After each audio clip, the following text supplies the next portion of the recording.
We are going off the rails. Hello, everyone. Welcome to the show dedicated to Disney and tangents. I am your host, Frank, and today I am joined alongside by a bunch of great people, including the one and only Jackie Gailey. Hey, everyone. The one and only Rhino. Hello. Hello, welcome to this week's episode where we are going to do some more appreciating of the Disney parks. And I know we still haven't gotten to Disney's Hollywood Studios or Epcot. We didn't do Epcot. We only did Animal Kingdom and Magic Kingdom, correct? Am I losing my mind right now? Do I not remember what we do? No? Anyone? Anyone? I'm Anyone? gonna be honest with you. I don't know. I don't know what I do from moment to moment. I know. Yeah, I feel like I'm correct. So we're going to pretend. It doesn't matter. It doesn't matter about those two. We will come back to them at some point in time down the road. We're going to Disneyland, and we're going to talk about Disneyland for a little bit because, hey, it's going to make us happy. And the happier we are, the more enjoyable this could end up being. And we're going to get to that enjoyment in just a couple seconds. But before we get to it, I want to remind you this is brought to you by Dreams Unlimited Travel. If you like our content and you want to support us, please consider booking a vacation through Dreams Unlimited Travel. Costs you no extra money and you get the support of the awesome Dreams Unlimited Travel agents. So head over to dreamsunlimitedtravel.com today for a free, no obligation quote. Okay, if you didn't pay attention to our series that we have done before on appreciating the theme parks, here is the deal. We basically go through a park and we break it down land by land with what is actually there. And we just spend some time saying good things about it. And we really go through with it. And that's what we're going to do now with Disneyland. Specifically, we are going to start with Disneyland Park. That feels like the place that we have to start with it. And I feel like we also have to start at the beginning. So for this episode in particular, we are going to start by going over the first land that you go through when you get to Disneyland. And that, of course, is Main Street, USA. Now, we are going to do this a little bit more differently than last time because last time we literally went through the map and read everything off on that and took the time to be like, what do you appreciate about this? What do you appreciate about this? What do you appreciate about this? And I feel like maybe that was a little too strict in the format. So if y'all need to use a map to kind of remember what's happening on Main Street USA, feel free to just to have that reminder. I might even use it myself, but we're not gonna go through and really go in depth with everything. But let's talk about what we appreciate about with Main Street USA. Who wants to start? Will Rhino start? Will Jackie start? The world will never know. Disneyland. Now they know. See, yeah. Disneyland Main Street USA is probably my most favorite place in the entire world.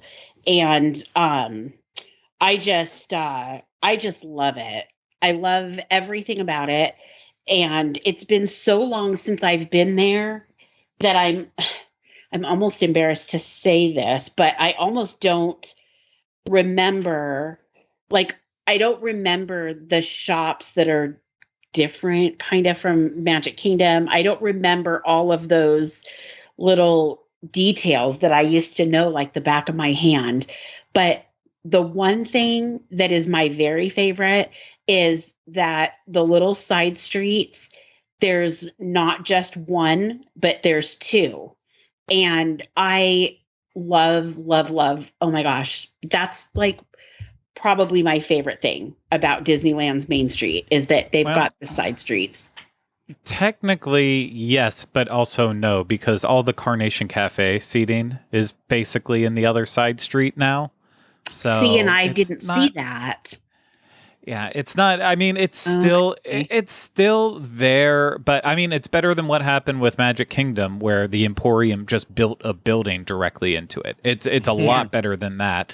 You still have a little walkway room with it, so I feel like you still get the vibe though of sitting in there and realizing like I'm sitting on a street kind of restaurant, basically, in that way. It's kind of how the pandemic felt for people who lived in big cities, where all the restaurants set up like just random tables in the middle of the street so that way they could keep operating. And it's kind of what Carnation Cafe was. It was ahead of its time in that way. And it served fried pickles. So, I mean, win, I think. Yeah. In that way. See, like, it's been so many years that like the Jolly Holiday bakery wasn't there. Like, oh my God, you are missing out. Wait, Craig, what was your actual question? You just wanted us to say things that we appreciated about Main Street USA? Yeah, start going through the list. What's something that you appreciate with it? Right now, I am just like, I will be honest, I'm flabbergasted that it's been that long for Jackie. Just with the way she talks about Disneyland in her heart. I'm like, Jolly Holiday Bakery Cafe wasn't even around. All four names of it was not around. That's wild to me. I know. It's when I think about it, it's crazy because we were there was it 2015 or 2016 when we were all there for D23? 2015. For you, that would have been 2017. Was it 2017? Okay. Yeah. Because, I can't remember yesterday. So 2017, but we only actually went into Disneyland for maybe 2 hours on one of the days. And we raced in and we, thank goodness, went to New Orleans Square because that is a place that I miss so terribly. And we had a mint julep, and I had never had a mint julep before. So that was amazing. And then we had dinner on Main Street, and then we left. And I loved every moment of it, but it was so fast. It was such a whirlwind that I didn't notice different things that had changed. And there's just so many things that have changed since the last time I was there. So, there definitely has been a lot that changed. There's also a lot of great things there that haven't necessarily changed too much. Like, obviously, the Disneyland Railroad did change when they had to reroute it for Star Wars Galaxy's Edge. But the railroad, besides that change, I mean, that is the classic railroad that set a precedent for all these other Disneyland parks or Disney parks that have the castle parks that have a railroad with it. And there's just something special about Disneyland in particular, especially with the primeval world at the end as you're making your way from the Tomorrowland station going back to Main Street USA. Like, I love that. After all these years, it still gets me every single time. That diorama, it is just so perfect. Makes me happy. Me too. I love that. And I love how when the train pulls up at the Main Street station, I love how the benches face out so that as your train is coming around, you are facing Main Street when you stop. Like, except for the one. There is one that faces the normal way, and I'm always like, what kind of monster openly accepts getting on that one? Like, you're riding the complete wrong way for how this railroad is designed. And Rhino, what do they say right before they stop boarding people on the railroad? What do they say? I can't yell that right now. The dogs will go crazy. All aboard.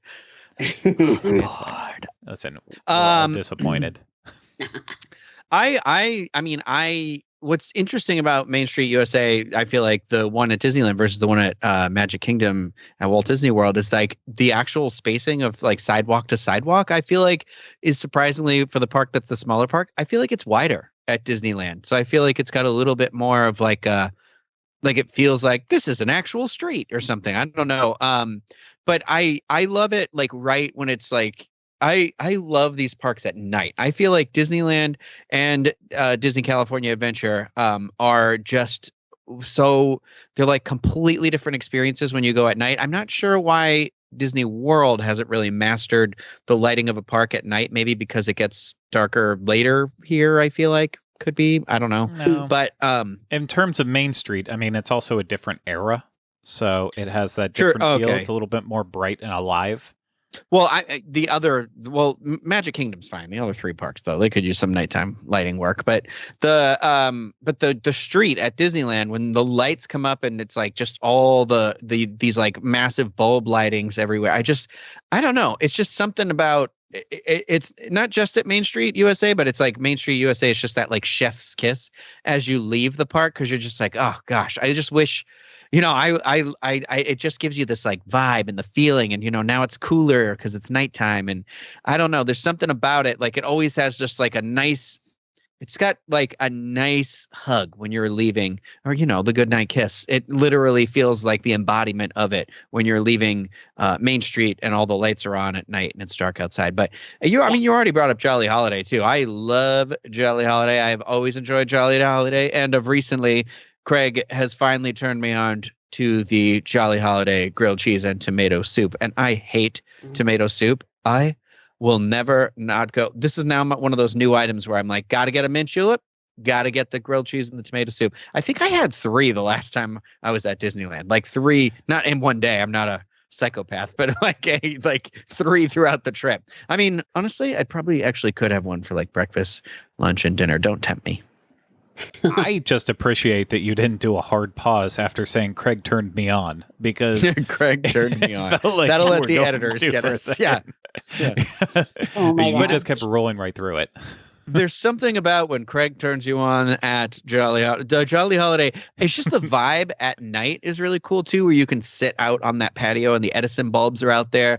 Like it's just like, it's a great people watching spot, but it's so successful in its execution of like how good I feel like the offerings are there. Like I feel like I'm seldomly ever like, it's okay. I mean, not to say that it never happens, because it's it can happen anywhere. Yeah. But I feel like it's got it has that same embodiment almost of like the reason why I like Baseline Tap House. It's like Jolly Holiday has that to like a little bit of a lesser extent, but it still has it. Yeah. And see, for me with Jolly Holiday, obviously the combo is the greatest, and that's why you go there. I like hanging out there at night, but I don't have the fascination that so many other people on our team have with just sitting out there, because for me, if you're sitting for too long, then you are, you're wasting time that you could be doing something else. But that being said, I always go there at night, because once you get into that past 11 o'clock hour, Jolly Holiday is one of the few things that is open. And that grilled cheese, even when you order it after the park closes, it still tastes as fresh as possible and still tastes delicious every single time. So that's why I always go back to it, especially at night. But I don't, in terms of sitting out there, it's pretty and beautiful, but you can be off doing other things. You can be doing a lot of things. And, since we're still on the dining here, I, of course, have to mention Plaza Inn as well, too. I for breakfast with the Minnie's breakfast, I'm not a huge fan of it. I don't think it's that good. It's a great place to see Minnie and get good character interactions. Tigger is always a heck of a good guy when he's there, and it's very enjoyable. But I mean, give me all the fried chicken that I can get there once you get to lunch and dinner. It is just so incredibly delicious. And it doesn't have as good of views as Jolly Holiday does, because all the trees are blocking its view of Sleeping Beauty Castle, but it for me, it's always a solid spot. I mean, in general, just all of the dining on Main Street, even though right now we're currently in a downside to our relationship with the corn dogs and the Little Red Wagon, I still love it. And I will go back to it again, but right now we're taking a break from each other, and we'll eventually build our relationship back up. But Carnation Cafe, I know we already mentioned it just briefly, but I've eaten there probably more than any other table service restaurants in Disneyland Park. Nothing against I still need to eat at Blue Bayou, believe it or not. I've never eaten there. I've eaten at Cafe Orleans a couple of times, but I always end up at Carnation if I'm there for a table service restaurant, and it's always solid. I mean, it's good comfort food. Get some chili, get fried pickles. Like you can't go wrong with it. It's an enjoyable time. But I'm shocked that you've never eaten at Blue Bayou. I will tell you what, it was on my list of places that I wanted to eat at the last time, and I just could not book a reservation for it. There was nothing popping up. And granted, the time before that, Rhino and I were out there, it was not open, so that made it difficult. And when I'm doing Disneyland, a lot of times I'm on the go. So quick service is what I go for at these parks. So that's why stuff like Jolly Holiday and the Little Red Wagon and even Plaza Inn, where you literally just pick up your tray as you're going in, get your meal that you want at the counter, and then they check you out, like lunch, cafeteria lunch style. Like that to me is a way to keep the day moving. But sit down restaurants, those take out a lot of time of your day. So I'm slowly easing into that point into my life where I can do that. But Main Street, would someone else throw out something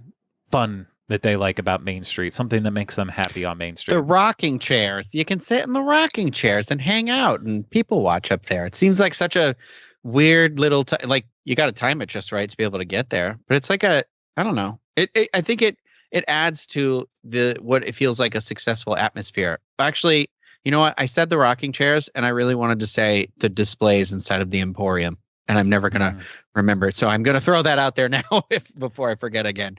But I just it's one of those things that every time I go out there, I always feel like I kind of forget how different the two Emporiums are actually, and like how I love watching the train going around above in the like second section over in the kids section. Yeah, in the kids section, and it's like got like the Peter Pan window and all the cool stuff is up there. I don't know. It's one of those things where I'm always like, yeah, I forgot about this. Like, well, and it's just it's like it's crazy to look at that. Yeah, no, I know. It's not just the train. Like it's all the little props and dolls, and there's so much up there to look at. Like I always cut in through I can't think of the fancy shop with all like the purses and jewelry and such, like, but I always cut in there so I can go directly into the toy area next, just to look at that diorama up there. And I know we have little dioramas in our Magic Kingdom's Emporium, but they just don't compete with the ones inside Disneyland's Emporium. I mean, they are real, what feels like real set pieces up above the shopping area. And even the shopping area in general, I feel like Disneyland's, no matter what time of day you're in there, it's overcrowded, but it's not because it feels tight and feels like there's too much in there. It's just, it is the best place to shop. So that's why everyone migrates into there. And it's, it really is. It's a true shopping center. And whether you're buying crap or just looking at all of the displays, it definitely have to go out of your way to the Emporium. We actually did something really cool once. We did this whole series of interviews with people who had jobs at Disneyland. It was called I think it was called like the Masters of Magic. Maybe I'm making that up. I feel like that was one called. Of the names for it. Yeah, and it is on the Diz Unplugged YouTube channel. You can search for it. But we did interview like the person who was in charge, who heads up the team of people that do the window displays that change, and then also all the displays. Specifically, we were at the Emporium filming there like before the park was open, and they were like walking us through all of the process of what goes in when like one of the displays changes and that sort of thing. So it was actually pretty cool, kind of fascinating. Like, it's just such a weird thing that it's still some days it feels like stuff at the Disney parks can become very seems to lead toward being like a little more homogenized and like on a factory like line sort of production scale. And then there's these things like these displays that still have these very creative people that will literally go to like antique stores and stuff like that to look for like one little prop to get like set in here. And I feel like that's a very classic like set dressing theater set design sort of a thing to do. So it's pretty cool to do that. And I feel like it's one of those parts that's like the invisible storytelling. Like you can see it, but there are a lot of people I don't think that maybe stop and take the time to like look and really sit and start thinking about that, being like, yeah, where did that come from and who decided it was going to be like, that Baloo's got to be right there and it's that specific type of Baloo figure, I'll say beyond that, it even blows my mind still that the magic shop exists. Like that 1-2 combination, they had the music store that now is essentially it's all pins inside there, which that broke my heart because it used to be music, books, and just a really nice display, and then pins had to take over. But then right next door to that, you still have the magic shop, and I walk into there every single time, and I know the person at the counter is just waiting to like show off a trick, but for some reason I get like very nervous in there because I know I'm not going to buy anything. I feel like I'm too far gone in my life to learn any sort of magic, so I don't even want to try. Like I think about it, but I never actually go all the way and buy the kits because some of them are pretty expensive. But like I love that it just exists on Main Street, USA still, and of a time where random shops could make up what was on that street and not just, hey,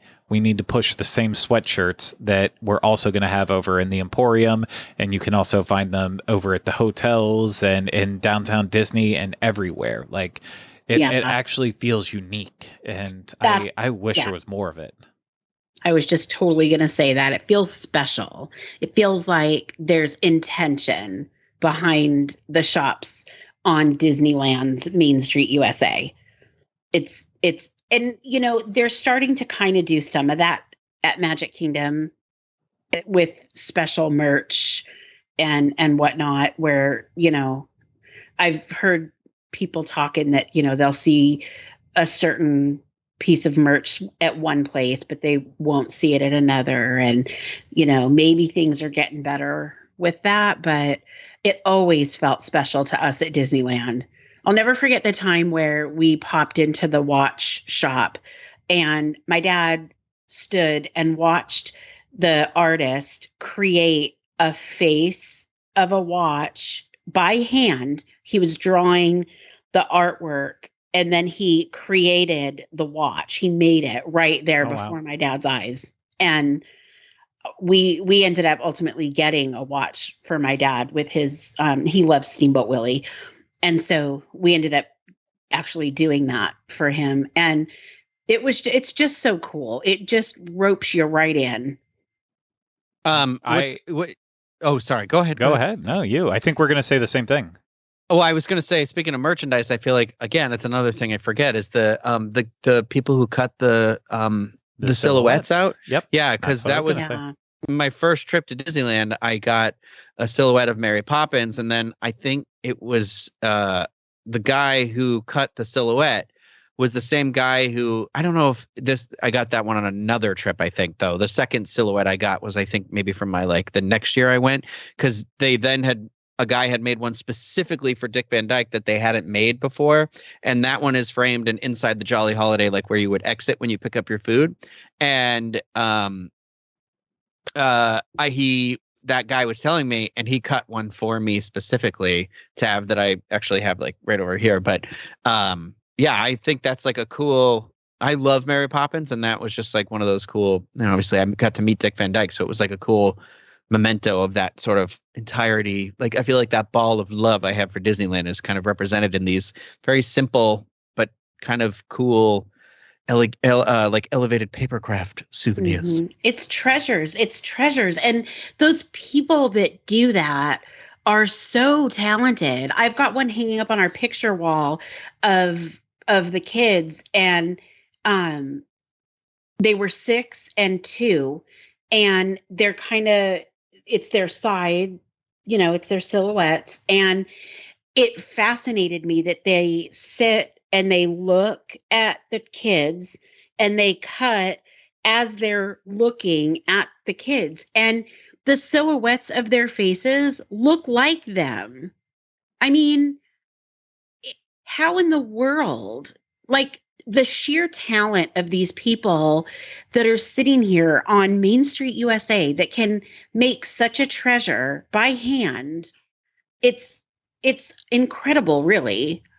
I know Disney World has it too, but there's something special about it in Disneyland. It just it feels it feels more unique to me. Like, Kylie and I got ours done on our honeymoon with the two of us together, and like I look forward to the day that we get to take our kid there as well too, and add on to our silhouettes that we have from Disneyland. But as Rhino pointed out too, if you don't want one of you, they do a lot of characters and such too. So you don't have to necessarily get a silhouette of you.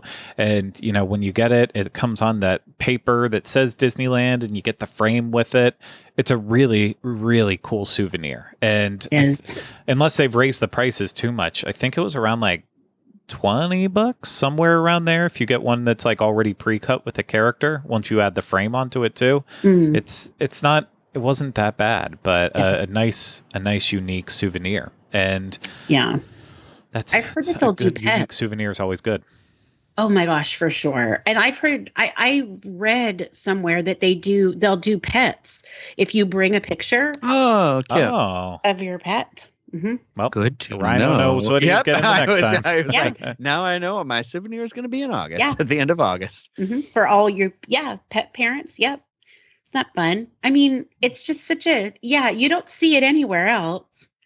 You know, it's a Disney park thing. It's so cool.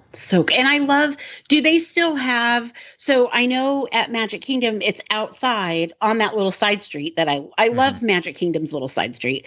But at Disneyland, when we got ours, you went into a little shop and it was just the tiniest. Is Correct. It still like that? Yep. Okay. Yep. It is still like that. And I think that's where it adds to the specialness to it. It's just, it feels like you're going into that little depot and getting your silhouette done. But that's, I mean, there's still so much to talk about with Main Street USA.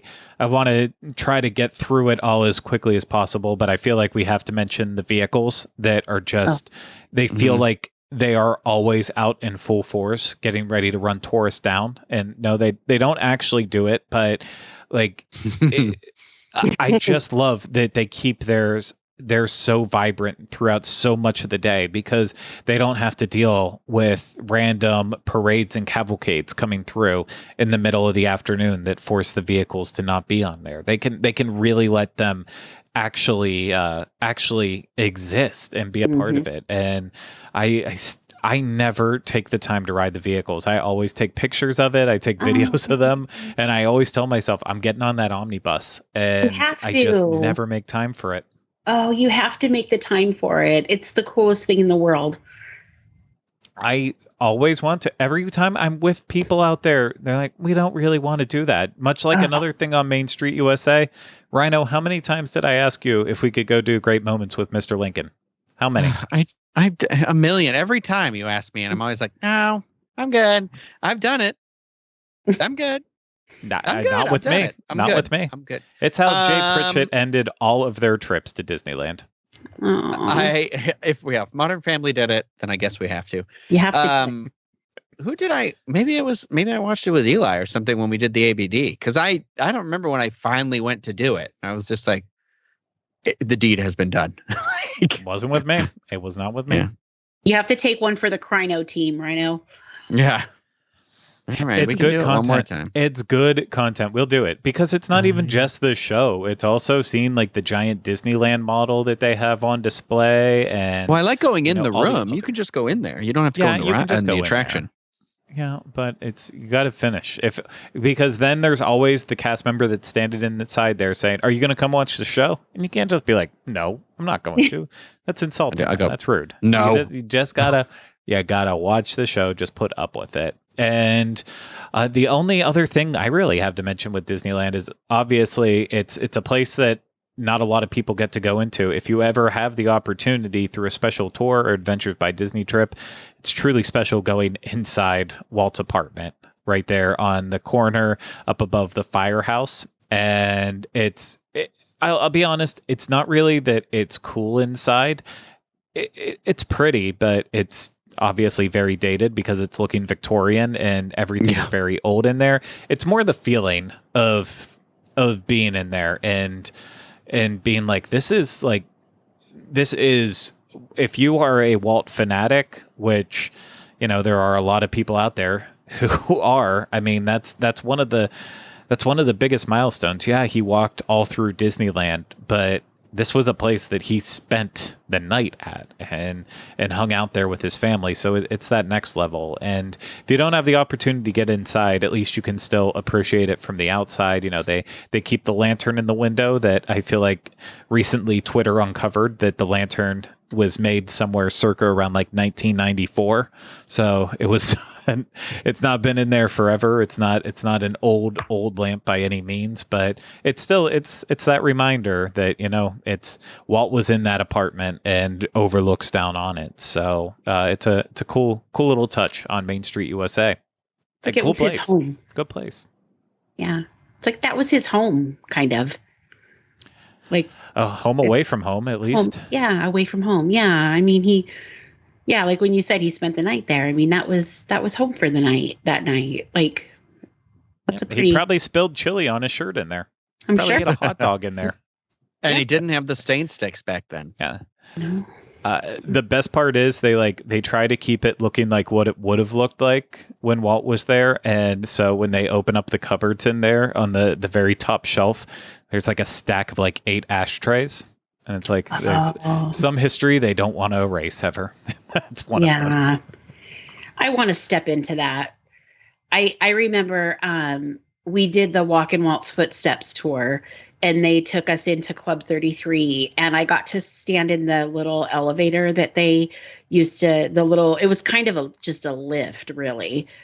But I completely lost it just standing in that little elevator. Yeah, that was a cool one too. I mean, that was definitely a unique opportunity for you. But. Yeah, because that Walt Disney himself stood in that. I mean, it was such a cool kind of surreal experience to be in there. So yeah, that's really, really neat. Rhino, anything else from you? You done? I feel like we've talked a lot about everything on Main Street, so I'm like, I think I'm good. I'm ready to take some steps into another part of the park. Yeah, you're ready to make like the Dapper Dans and sing the final song, and then make on your very merry way. Because I will be honest, we didn't talk about the entertainment like Dapper Dans and the I always forget what it's called, like the Straw Men, Matchstick Men. It's the little band out there. Always awesome. The All-Star Band is back playing at Disneyland too, and the Main Street Band, the Disneyland Band, is just any entertainment like that is always fantastic at Disneyland. But we are going to go back on the rails, and thank you so much to Rhino and Jackie for having this conversation with me. And thank you everyone out there for listening and watching. We hope you enjoyed it. If you did, and you're watching this on YouTube, hit the thumbs up, subscribe to the channel, and leave comments, questions, and video suggestions in the comment section. If you're listening to this, please subscribe wherever you listen to podcasts. And if it's at a place where you can leave a rating and review, please take the time to do so. And you can always support us more by booking a vacation through Dreams Unlimited Travel. But that's going to do it for this week's episode of Off the Rails. We'll see you again real soon with another next time we do go off the rails. Take care. Bye-bye.